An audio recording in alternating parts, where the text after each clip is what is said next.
Le face-à-face, alors un livre à la fois important par sa dimension et encore plus important par son contenu. Corinne Lallot, fausse pandémie, vrai mensonge. Comment on vous trompe en 10 leçons, enquête. Voilà, en général, c'est le développement en 10 leçons. Comment vous allez améliorer votre santé, votre bien-être en 10 leçons. Non, là, c'est pas du tout ça. C'est un sacré dépôt de bilan que vous avez écrit, que vous avez fait, Corinne Lallot. Je rappelle, quand même, pour ceux qui ne vous connaissent pas, encore beaucoup vous connaissent, bien sûr, vous êtes journaliste d'investigation, vous êtes grand reporter. Vous avez travaillé pendant des années, avec TF1, pour TF1, DV5 Monde ou France 3. Je rappelle, parce que c'est important de le dire, vous couvrez et révélez depuis 40 ans, vous avez le nuage de Tchernobyl, Greenpeace, l'affaire des Irlandais de Vincennes, le sang contaminé, le vaccin contre l'hépatite B, le Mediator ou encore le Levothyrox, tous ces scandales, qu'ils soient de santé ou autres, qui ont émaillé effectivement nos dernières décennies. Et puis là, et puis vous avez écrit des livres, livre noir du médicament, se soigner sans médicaments de A à Z, le grand désordre hormonal et les perturbateurs endocriniens, on en parle assez souvent. Ça, c'est votre avant-dernier livre. Et puis, celui qui vient de paraître aux éditions Magnus, ce livre sur quoi? Eh ben, dans quelques jours, ce sera très exactement 5 ans, jour pour jour, le 15 mars 2020, que nous avons été confinés. Il faut se rappeler, on s'est tous retrouvés, d'ailleurs dans une grosse partie du monde, complètement enfermés pendant quelques temps, et tout ce qu'il y a eu comme conséquence. Et je me dis 5 ans, Corinne Lallot, 5 ans, ça fait quand même... Et là, il était temps, d'ailleurs d'autres l'ont fait, mais vous l'avez fait de manière très exhaustive, justement de signifier le dépôt de bilan, en tout cas de faire l'audit de tout ce qui s'est passé. Alors justement, je voudrais juste, c'est pas pour monopoliser la parole, au contraire, mais vous dites, et je voudrais qu'on commence un peu, vous dites, le sommaire est déjà très parlant, 10 mensonges pandémiques, mais aussi 10 leçons à tirer pour ne pas se laisser tromper la prochaine fois. Donc c'est toute l'histoire du Covid, avant, pendant et après, enfin on espère après. Mais justement, Corinne Lallot, si les gens lisent ça, vous disent « Ah, mais c'est le bréviaire du complotisme, mais c'est complètement, voilà, on nous a trompés, on nous a enfumés, on nous a obligés à nous vacciner, etc., etc. » Déjà, au départ, vous dites « Attention, complotisme est une chose et lanceur d'alerte est autre chose. » Alors, qu'est-ce que vous pourrez répondre aux gens qui vont dire tout de suite « Mais vous avez fait un livre de complotiste ?» Ce que je vais leur répondre, c'est que moi, je suis journaliste. Ça fait 40 ans maintenant. Donc, j'ai commencé à dénoncer des mensonges d'État. On appelle ça des mensonges d'État. Avant, ça s'appelait des mensonges d'État. C'est vrai. Et puis, quelqu'un qui dénonçait un mensonge d'État, c'était un journaliste qui faisait son travail, en gros, quoi. Oui, on disait ça. On appelait ça comme ça, c'est vrai. Voilà. D'ailleurs, Albert Londres, le grand, voilà. La plume dans la plaie. On est là pour mettre la plume dans la plaie. Voilà. Et donc, moi, j'ai fait toute ma carrière, justement, en essayant d'être au plus près de la vérité, selon vraiment les principes que j'avais quand j'ai commencé dans le travail. En enquêtant, en allant voir, en allant vérifier. Voilà, avec à chaque fois une sensibilité environnementale, et donc aussi bien sur l'agriculture que donc après sur la santé, parce que tout est lié effectivement entre l'agriculture, la santé, les pesticides. Et j'ai commencé à m'intéresser à tout ce qui était environnemental à une époque où c'était pas du tout la mode. Donc j'étais à peu près la seule dans la rédaction à m'intéresser à toutes ces affaires-là.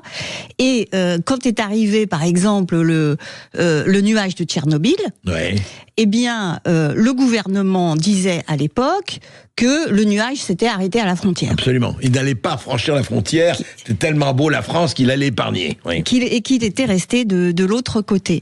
Et à l'époque, moi j'ai su qu'effectivement c'était pas le cas.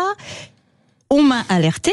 Et à cette époque-là, c'était une jeune avocate qui s'appelait Corinne Lepage, qui m'avait parce que justement j'étais en contact avec elle sur d'autres affaires. Bien sûr. En particulier l'affaire du pont de l'île de Ré, qui n'était pas encore construit à l'époque.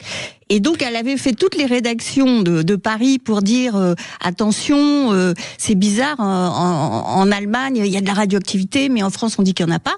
Et aucun journaliste n'était allé sur place. Et moi, j'avais proposé d'y aller. Et tout de suite, à TF1, on avait dit OK, vas-y. Et j'y étais allée.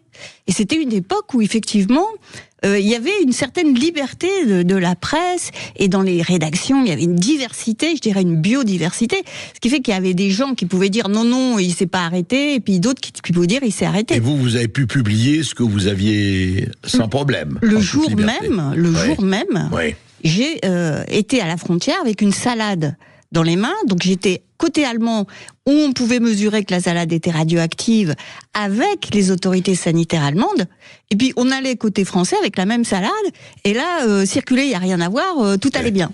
Voilà. Et donc, ça, c'est passé à la télé, le soir même. Et le lendemain. À la télé. À TF1, au journal de 20h, à TF1. À l'époque, oui. À l'époque. Ouais. Et personne m'a dit c'est complotiste. Non, et pourtant, le nucléaire, c'était vraiment un enjeu de taille. Hein. C'était vraiment le secret des secrets. Il fallait rien dire sur le nucléaire. Et pourtant, ça passait. Et le lendemain, vous aviez dans le journal de 13h de Jean-Claude Bourret, les autorités sanitaires qui venaient s'expliquer et effectivement montrer que effectivement il y avait de la radioactivité, et là ils ont montré les cartes. Vous avez éventé la chose, vous avez dit voilà les faits, le roi est nu, voilà les faits. Alors justement, on pourra en parler très longtemps de toutes les enquêtes que vous avez faites, Corinne Lallot. Mais alors justement, venons-en à ce Covid, ce SARS-CoV-19 qui nous a beaucoup occupés, en tout cas, et sur lequel vous dites on nous a beaucoup trompés. Et vous le dites et vous le montrez. Alors, je voudrais juste, on va pas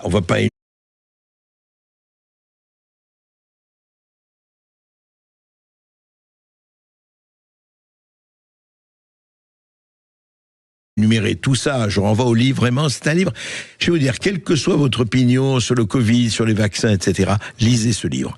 Lisez ce livre parce que il est bourré de documents, il est bourré d'informations, et puis il raconte, et puis à vous de vous faire une opinion, mais franchement, prenez le temps de le lire et prenez le temps de voir. C'est quand même quelque chose qui nous a impacté à tout niveau, psychologie, gouvernement, j'allais dire environnemental, pas gouvernemental, mais gouvernemental aussi. Alors, je voudrais juste commencer. Vous disiez quand même, et ça on pourrait dire, l'opération Covid était préparée depuis longtemps. Déjà, en quelques mots, comment on sait aujourd'hui vraiment que c'était préparé depuis longtemps? Donc c'était un plan organisé, dites-vous. Alors, d'abord, ce livre, il est factuel. Donc, tout ce que je dis est sourcé, ce sont des faits. Alors, vous donnez vos sources, vous donnez tout ça. Donc, n'importe qui peut au moins aller chercher les sources. D'accord. Donc là, il y a un travail énorme, parce qu'il a fallu sélectionner, a fallu retrouver les sources, et chacun peut prendre le livre, regarder les sources, et ensuite se faire son opinion. C'est factuel. Alors, comment c'était préparé? D'abord, il y a déjà eu des premières tentatives. Moi, je dis qu'il y a une fraude. Cette fraude, elle est planétaire. Quand il y a une fraude, vous voyez, tous les jours, il y a des victimes de fraude, la fraude à la carte bancaire. Tous les jours, des gens sont victimes de fraude. Tout à fait. Bon, les gens qui sont victimes de fraude, on va pas les traiter de complotistes. Ils sont victimes de fraude. Bon, ils y peuvent rien. Mais par contre, ce qu'ils peuvent faire, c'est essayer de se renseigner pour pas se faire avoir une fois supplémentaire. Ou même de porter plainte, d'ailleurs. Ils peuvent porter plainte. Aussi, oui. Mais ils peuvent porter plainte. Mais vous allez voir que quand vous êtes victime d'une fraude, vous pouvez porter plainte, il ne se passe pas grand-chose. Alors justement, revenons à ça. Vous dites qu'il y a eu des précédents, vous pensez à H1N1 notamment? Alors, le précédent, il y a eu 2 précédents. Oui. Le premier précédent, tout le monde l'a oublié, c'est en 1976, lorsque, aux États-Unis, sous Gerald Ford, il y a eu une première tentative de pandémie, et ils ont dit il y a une grippe, et donc tout le monde doit se vacciner, et cette grippe peut devenir pandémique. 1976, oui. On l'a oublié. On l'a oublié, mais il y a quand même eu plus d'un quart de la population, presque la moitié de la population américaine, qui s'est fait vacciner. Parce que l'idée, après, c'est de forcer la population à se vacciner. Et qu'est-ce qui s'est passé en 76? Il y a eu 25 décès après la campagne de vaccination. 25 décès en tout. Ouais. En tout. Ouais. Et la campagne de vaccination a été interrompue en catastrophe. Vous voyez, en 76. Bon. Intéressant. H1N1 maintenant. Bon, juste pour vous dire que après 25 décès, on a arrêté. Actuellement, les chiffres concernant Covid et vaccination Covid, ça va de 38 000 officiellement, décès, 38 000, on n'est plus à 25. On est à décès attribués au Covid. Attribués c'est bien ça, oui. sur le registre du VAERS officiel. D'accord. Et puis les calculs de certains chercheurs, dont Denis Rincourt, qui est un chercheur canadien, là ça monte à plusieurs millions. Ouais. Voilà. Alors entre 38 000 et plusieurs millions, ça fait une sacrée différence quand même. Oui, parce qu'il y a les décès qui sont notifiés, Ouais. et on sait qu'il y a très peu de décès notifiés, ou même d'effets secondaires notifiés par rapport à la réalité. Il y a très peu de remontées. Et après, il y a les calculs, et ensuite, il y a les statistiques pour voir est-ce qu'il y a beaucoup de morts ou pas. Ouais. Et donc, on revient donc à 76. Qu'est-ce qui s'est passé ensuite ? H1N1, 2009, 2010. 2010, oui. Alors là, pandémie H1N1. En France, on s'en souvient, personne n'est allé se faire vacciner.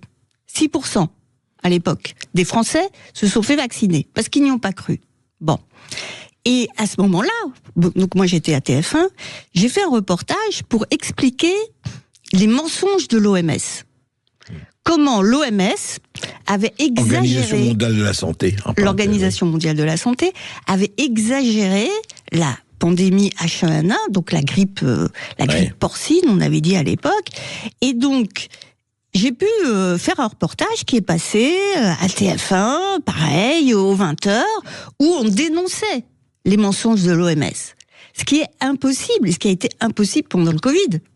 C'était impossible de dénoncer un mensonge de l'OMS parce que l'OMS a été considérée comme la vérité incarnée. C'est ça. L'alpha et l'oméga, on ne pouvait pas. C'était presque l'évangile. On va pas démentir l'évangile pour les croyants. Donc c'était considéré par les fact-checkers, donc c'est les gardiens de la doxa, c'est-à-dire la police politique. On n'avait pas le droit de critiquer l'OMS. Alors que au moment du H1N1, on s'est pas gêné pour le faire. C'est-à-dire qu'on pouvait passer ce que vous dites, que ce soit pour Tchernobyl ou H1N1 aux 20h de TF1, tandis que là, depuis 2020, les 20h, c'est terminé, quoi. Vous pouvez pas parler de ça.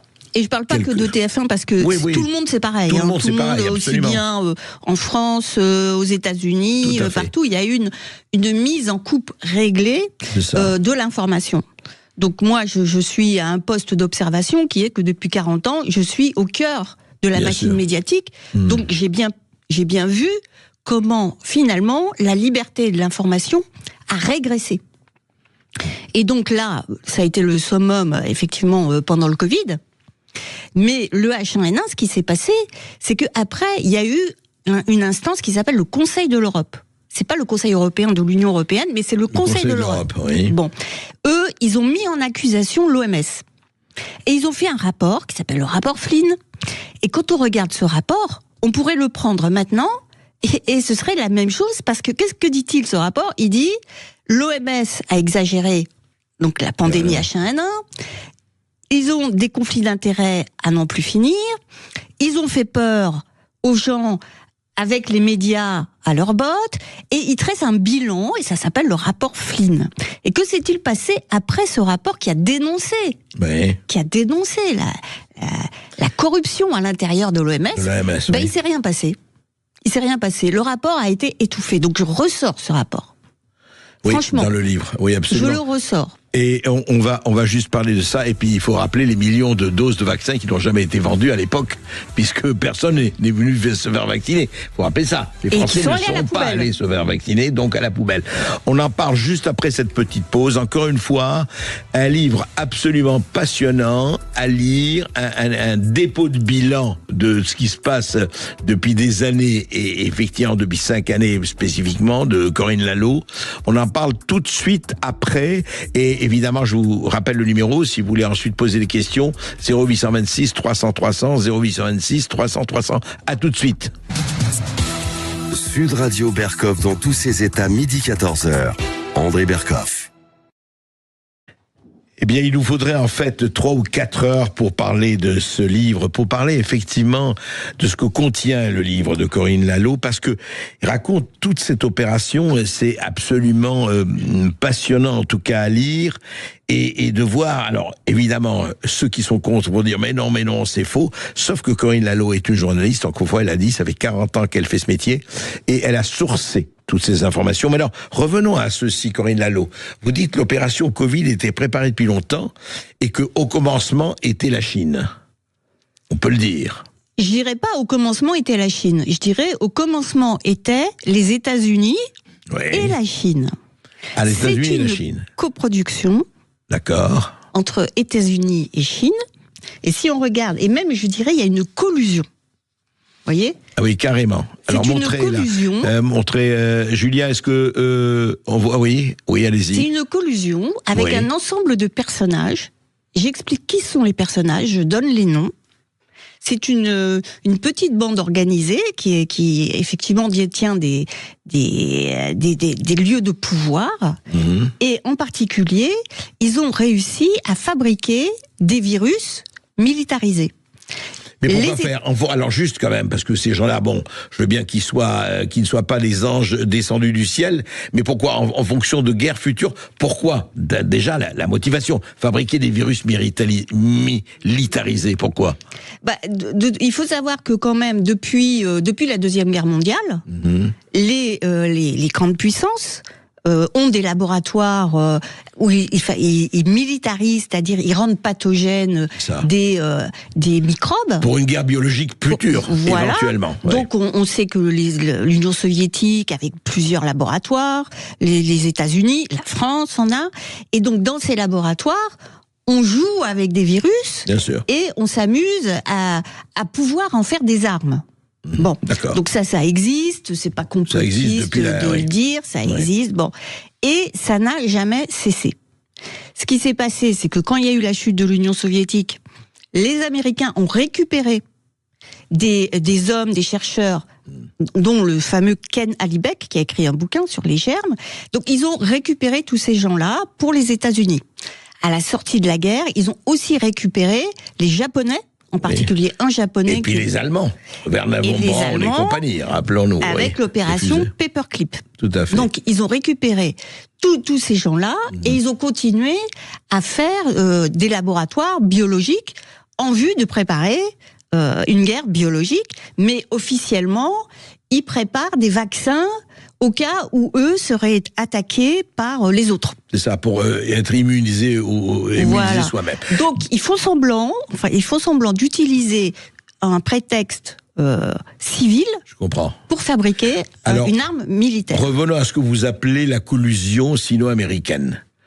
Donc, vous voulez dire que l'Amérique a sous-traité ou a pris la Chine comme prestataire de services pour fabriquer des virus, effectivement, à possible utilisation militaire, et on arrive là au laboratoire, au fameux laboratoire de Wuhan. Voilà. Oui, alors montrer Julien, faudrait montrer aussi cette carte, c'est bien. Alors de quoi? Alors décrivez cela, Corinne Lalo. Eh bien, ce qu'on voit sur cette carte, c'est qu'il y a un personnage qui s'appelle Anthony Fauci. Donc je dis qui sont tous ces personnages, ils sont dessinés. Sûr. Monsieur Santé des États-Unis depuis 4 présidents. Hein, il a. Oui. Et donc lui, Fauci, et chapeautait aussi bien la recherche des pathogènes biologiques, aussi bien civils que militaires. D'accord. Donc il faisait les deux. Et que fait-il, ce monsieur? Il finance la manipulation de virus chez les Américains, avec un certain Ralph Baric, qui est de l'université de Caroline.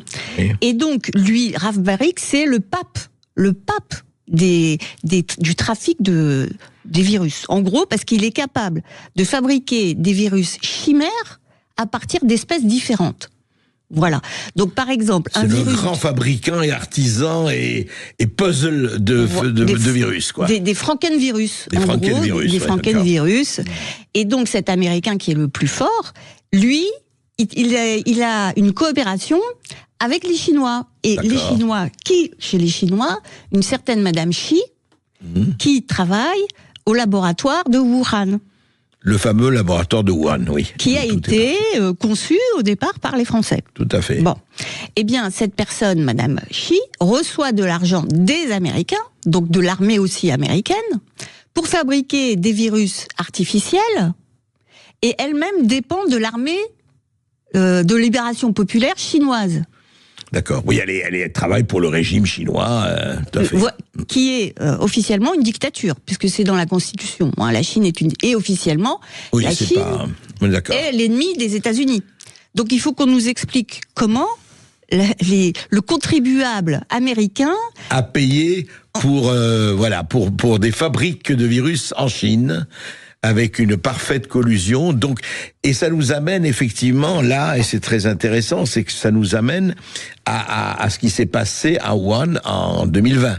Ben oui, 2019, parce que 2020. que se passe-t-il quand en 2020 apparaît un virus à Wuhan? Donc c'est les Chinois qui disent on a trouvé un virus, on le dépose dans une banque de gènes. Bon, ils ont trouvé un virus. Ok, ils disent qu'ils ont trouvé un virus. Mais que se passe-t-il? Un nouveau virus, en quelque sorte. Un nouveau virus. C'est ça. Bon, d'accord. Un coronavirus. Un coronavirus, oui. Bon, et donc que se passe-t-il?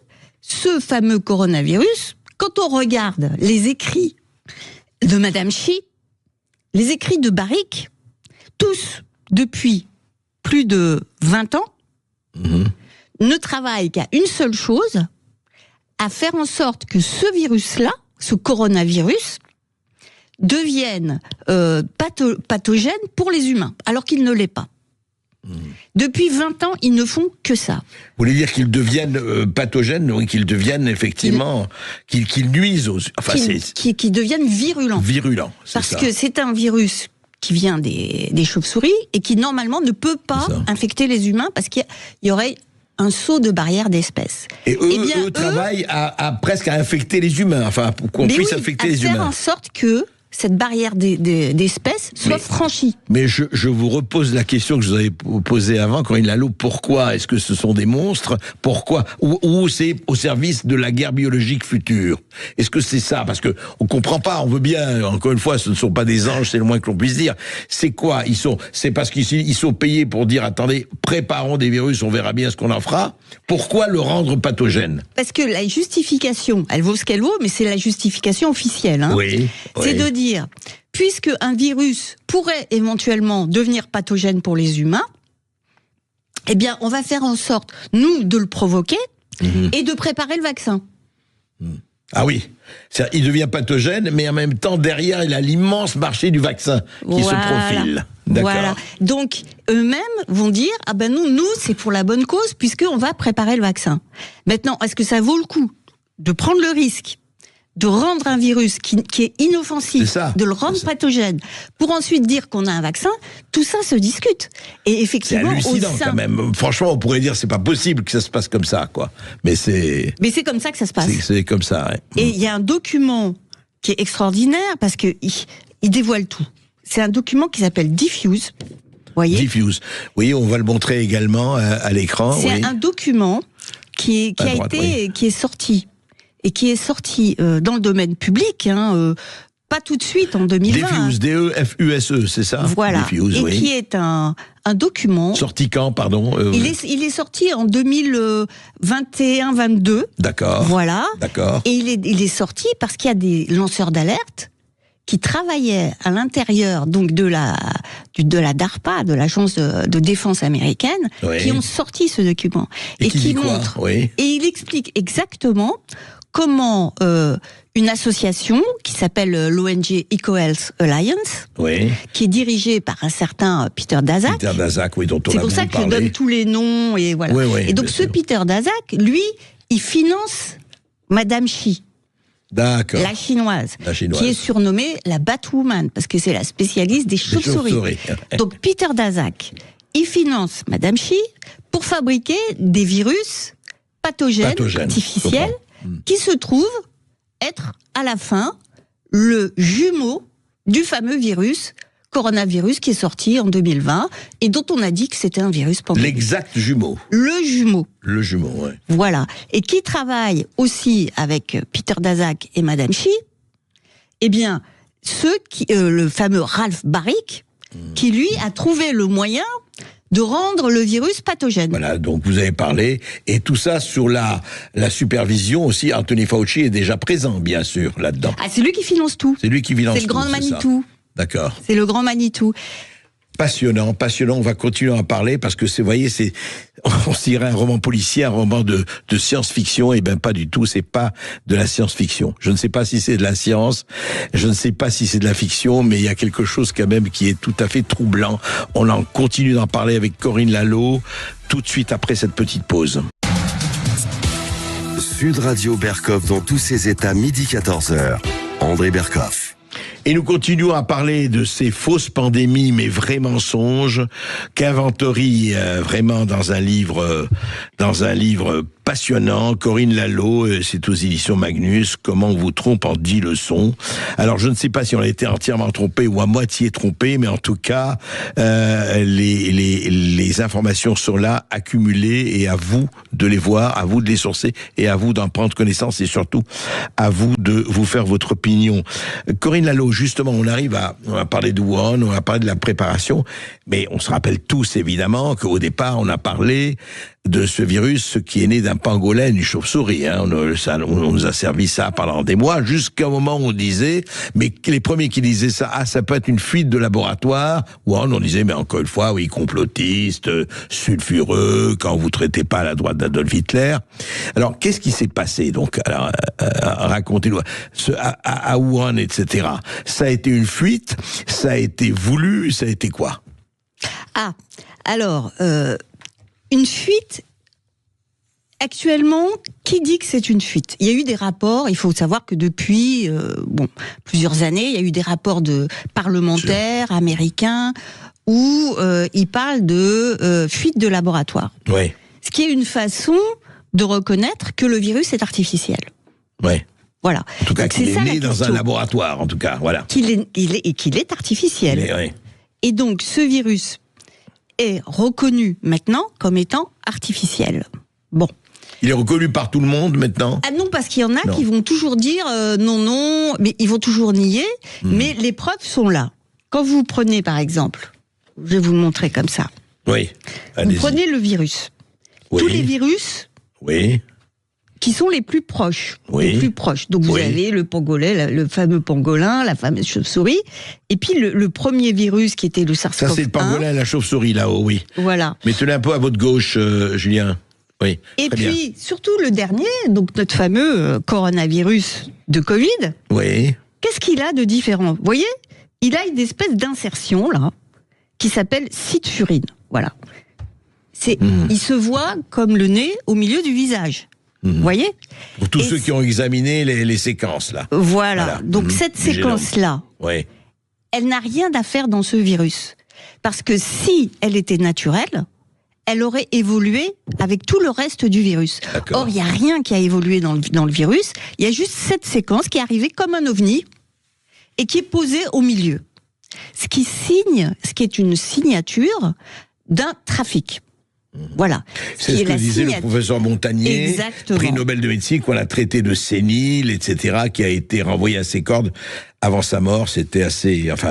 Mais le professeur Montagnier n'était pas le seul à le dire, parce que lui-même se basait sur le travail de chercheurs indiens qui avaient pu mettre en relief cette fameuse insertion, et même des Français ont montré que c'est étonnant cette insertion-là, ce cytfurine qui est arrivé d'un coup et qui est complètement et alors on dit, il est arrivé comment celui-là? On sait aujourd'hui? Eh bien, on le sait très bien, puisque c'est ce que je vous ai dit tout à l'heure, c'est Ralph Baric, l'Américain, le grand chimiste, le grand alchimiste, si on peut dire, qui a lui-même découvert en 1997, ça date pas d'aujourd'hui, que en fait c'était ce cytfurine-là qui pouvait permettre le saut d'espèces. C'est-à-dire que c'était ce cytfurine qui pouvait permettre à un virus de chauve-souris de sauter la barrière d'espèces et de se retrouver pathogène pour l'homme. Alors, donc il est arrivé par Ralph Baric. On continue ce feuilleton, ce feuilleton en tout cas,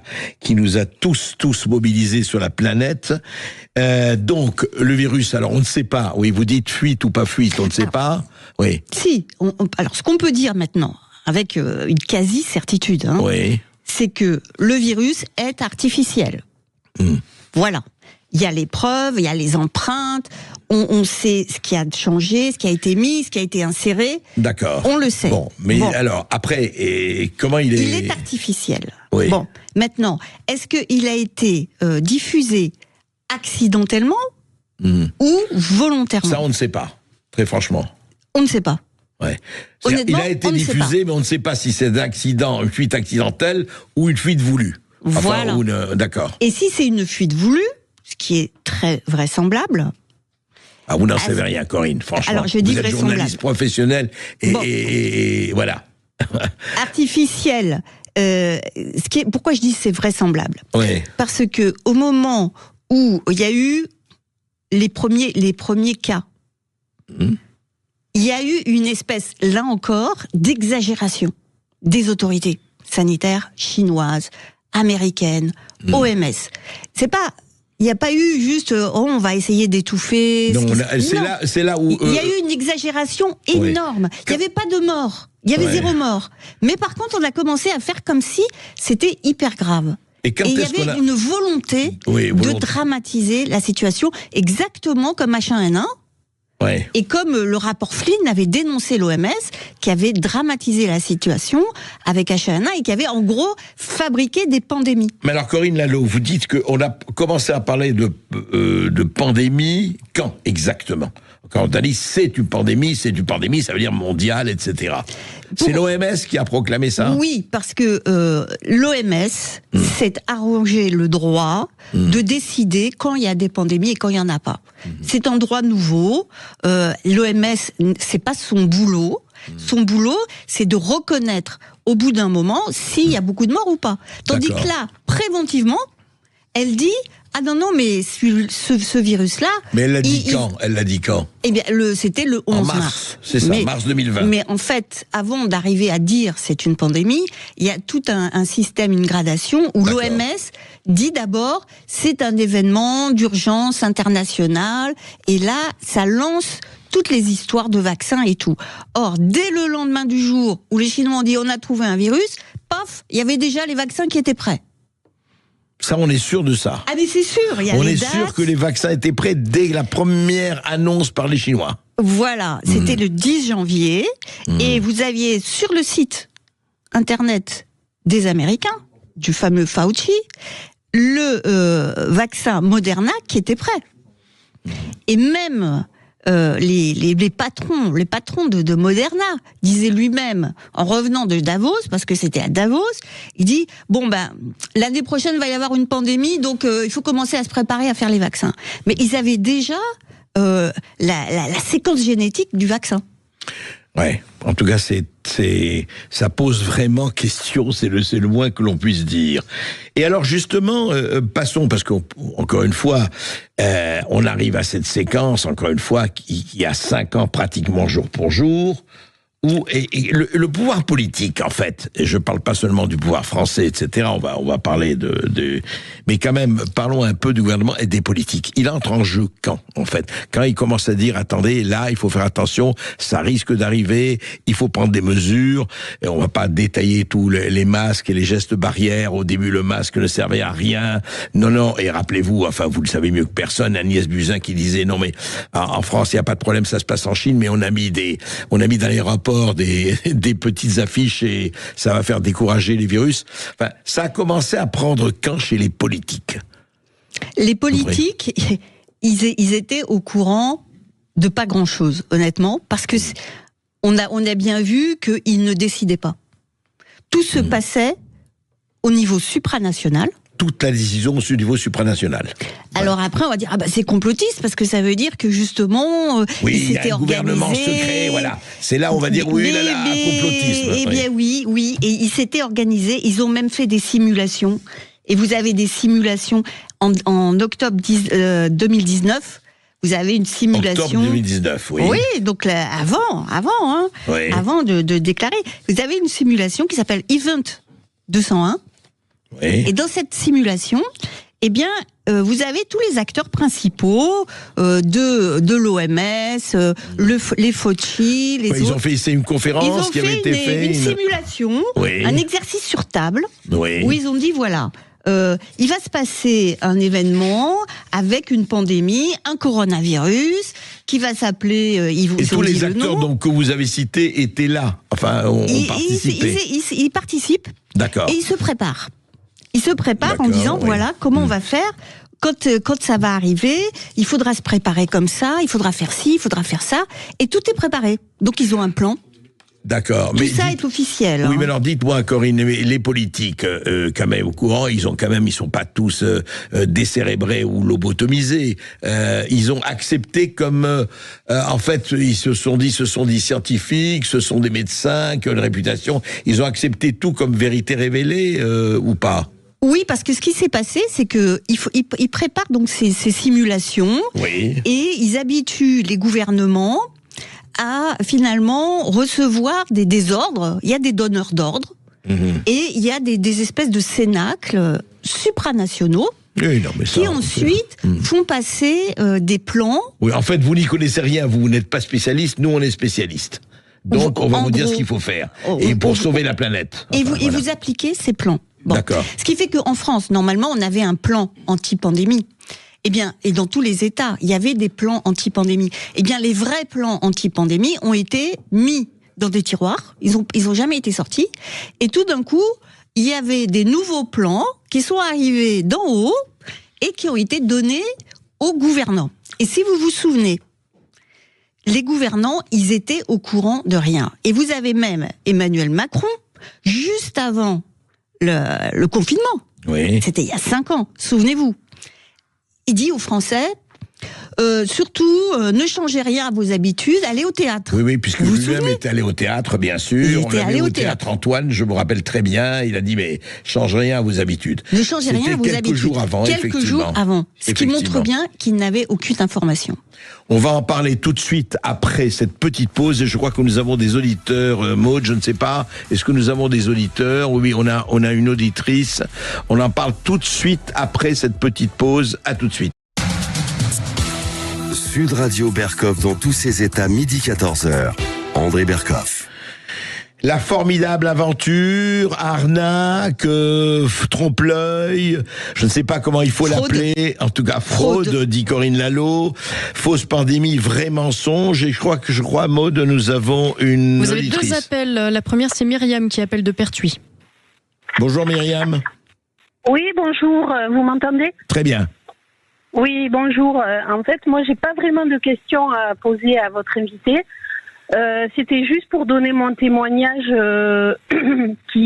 donc pendant le confinement en 2020, oui. Pendant qu'on était confinés, donc moi je travaillais pas parce que mon magasin était fermé, et donc je me rappelle très bien parce que c'était un jour férié, je crois que c'était le 1er ou le 8 mai, et en fait j'ai reçu un mail d'Amélie.fr qui me proposait un sondage. Il me dit voilà, est-ce que si vous avez du temps, est-ce que vous pouvez répondre? Donc comme on a été confinés, que j'avais que ça à faire, ben, j'ai dit oui. Donc j'ai répondu au sondage, et en fait c'était un sondage sur le Covid et surtout sur les vaccins. Et donc ils nous posaient la question, savoir si on voulait si on avait le Covid, des questions si on voulait être soigné, si on avait Covid, est-ce qu'on serait soigné par l'hydroxychloroquine, est-ce que si quelqu'un de notre entourage était soigné, est-ce qu'il nous... Enfin, c'était des questions sur... D'accord, oui, sur comment se faire soigner, etc. D'accord. Comment se faire soigner si on avait... Est-ce qu'on serait d'accord pour se faire soigner avec l'hydroxychloroquine, ou alors, voilà. Et ensuite, c'était, est-ce que s'il y a un vaccin, est-ce que vous seriez prête à vous faire vacciner? Et là, donc, on mettait oui, non. Et après, il y avait toute la liste. Donc, est-ce que si c'est un vaccin russe, est-ce que si c'est un vaccin américain, est-ce que c'est un vaccin français, est-ce que si c'est un vaccin chinois? Donc, on mettait à chaque fois, on pouvait cocher la réponse. Oui ou non. Et ensuite, du coup, c'était, est-ce que si c'est un vaccin qui a toute la sécurité, il est safe? Est-ce que vous le prenez et vous le prendriez, c'est ça? Il est quand même, donc pareil, est-ce que si le vaccin est russe, chinois, américain, français? Donc moi, à chaque fois, j'ai répondu non. Et du coup, en fait, après, après l'algorithme ne m'envoyait plus de questions, parce que comme je disais non à tout... voilà, vous n'étiez pas une bonne cliente. Vous n'étiez pas une bonne cliente. Voilà. Merci Myriam.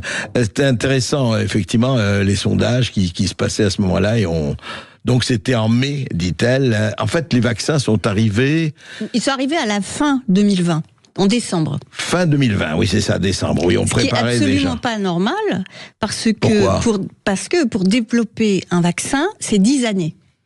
10 années. Voilà. Vraiment, mais c'est génial. Oui, mais là, ils peuvent vous dire, enfin, on dit, oui, mais écoutez, il y a des vaccins qui peuvent se développer plus rapidement, et vous dites non, ça n'existe pas. Ça n'existe pas, c'est 10 années.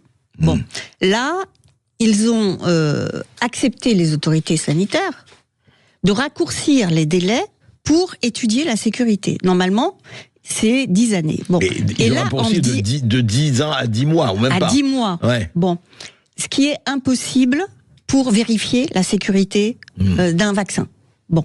Donc, ils n'ont pas vérifié la sécurité. Donc, je donne dans le livre tout ce qu'ils n'ont pas fait. Ils n'ont pas regardé si c'était cancérigène, ils n'ont pas regardé ce que ça devenait dans le corps. Ils ont dit ensuite, c'est comme ça, on donne le feu vert. Donc, ils ont donné le feu vert après 10 mois, alors qu'ils n'avaient pas vérifié ni la sécurité du vaccin, ni l'innocuité, et ni le fait que c'était efficace. Donc, rappelez-vous, tous vaccinés, tous protégés, voilà. Et pas de transmission, pas de contamination, etc. Et surtout, ce qu'on nous a seriné, c'est que quand on vous injectait le vaccin, il restait dans le bras. Vous voyez, il allait nulle part ailleurs. Il quittait pas le bras. Mais si on regarde maintenant les dossiers d'homologation qui avaient été faits sur les animaux, où on voyait finalement, parce que tout ça c'est sorti après, eh bien, vous voyez que les nanoparticules circulent partout. Du vaccin, on les retrouve partout. On les retrouve, même au bout d'une heure, hein, on les retrouve dans le foie. Au bout d'une heure. Ah oui, dans le foie, dans la rate, dans le cerveau, dans tous les organes, y compris dans le cœur. Et maintenant, on les retrouve 2 ans après, alors que c'était supposé disparaître très vite. On les retrouve encore 2 ans après. Ouais. Vous avez des traces des nanoparticules avec la fameuse protéine spike, qui est le modèle qui sert à fabriquer ce vaccin.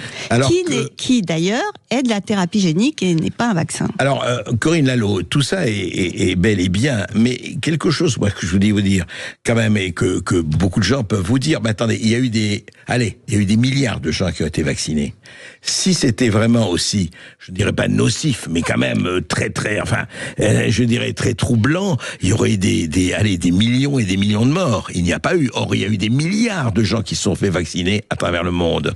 Donc, si c'était vraiment aussi nocif que cela, ou en tout cas, je dirais, aussi vraiment questionnable, je dirais, et pas vaccin, et pas comment il se fait qu'on ne peut pas dire qu'on a compté des millions de morts? Heureusement d'ailleurs, oui. Heureusement. Donc le vaccin n'était pas peut-être pas extraordinaire, mais n'était pas nocif. Deux choses. Oui, allez-y. Tous les lots n'étaient pas égaux. Tout le monde n'a pas eu les mêmes lots. Bon, il y a des études qui ont montré que, en gros, il y avait certains lots qui étaient extrêmement nocifs, d'autres qui étaient moyennement nocifs, et d'autres qui l'étaient pas du tout. Donc, ils ont vu par rapport au nombre de lots, chaque lot, le nombre d'effets secondaires qui étaient signalés, ou le nombre de morts. Donc, on voit qu'il y a certains lots qui étaient beaucoup plus toxiques que d'autres. Donc, déjà, il y a ça. Et puis, ensuite, tout le monde n'a pas reçu exactement les mêmes doses. Oui, voilà. Il y a eu il y en a qui ont pris plusieurs doses. Et comme il n'y avait pas de vérification de ce qu'il y avait dans les vaccins, donc on ne sait pas, même dans certains vaccins, ce qu'il y avait. Vous voyez ? Donc c'était possible aussi qu'il y ait certains vaccins qui étaient des vaccins placebo. Tout ça, il y a eu plusieurs études qui ont montré ça. Ce qui peut expliquer qu'il n'y ait pas autant de morts qu'on pourrait le croire. Mais ce qu'il faut savoir, c'est que beaucoup de gens qui ont des soucis de santé, ou même qui sont décédés, on ne fait pas toujours le lien. Et puis certains n'ont pas déclaré la pharmacovigilance, et puis effectivement, en tout cas, ce que vous dites, et dans ce livre, c'est que non seulement la question est posée, mais que effectivement, il y a eu précipitation, et il y a eu incontestablement quelque chose qui s'est passé entre le marché des médicaments, Big Pharma, les vaccins, et puis cette pandémie. Et ce que vous dites, Corinne Lalo, c'est qu'il faut faire attention. Je dis qu'il faut faire attention, et je dis que ce vaccin qui en fait est de la thérapie génique, au point que Moderna lui-même, donc Moderna qui fabrique ce vaccin, oui, bien sûr. eh bien, écrit dans son rapport annuel financier à la SEC, la sécurité, c'est la bourse américaine. Ils écrivent que leur produit ARN messager, modifié, en fait est considéré par la Food and Drug Administration comme de la thérapie génique. Pas comme un vaccin. La thérapie génique, c'est quoi la thérapie génique ? Comme son nom l'indique, c'est de la thérapie. Oui, mais enfin, est-ce qu'il est effectivement, on va en reparler. Est-ce que c'est vraiment quelque chose d'efficace ou pas ? C'est pas un vaccin, c'est de la thérapie. En fait, les questions sont posées, mais moi je vous renvoie au livre de Corinne Lalo. Vraiment, il faut le lire parce que il donne un certain nombre de renseignements qui sont inévitables, et je crois que la question aujourd'hui que va sortir, parce que tout va être mis sur la table, et je crois que nous serons amenés à nous revoir, Corinne Lalo, pour reparler de tout ça.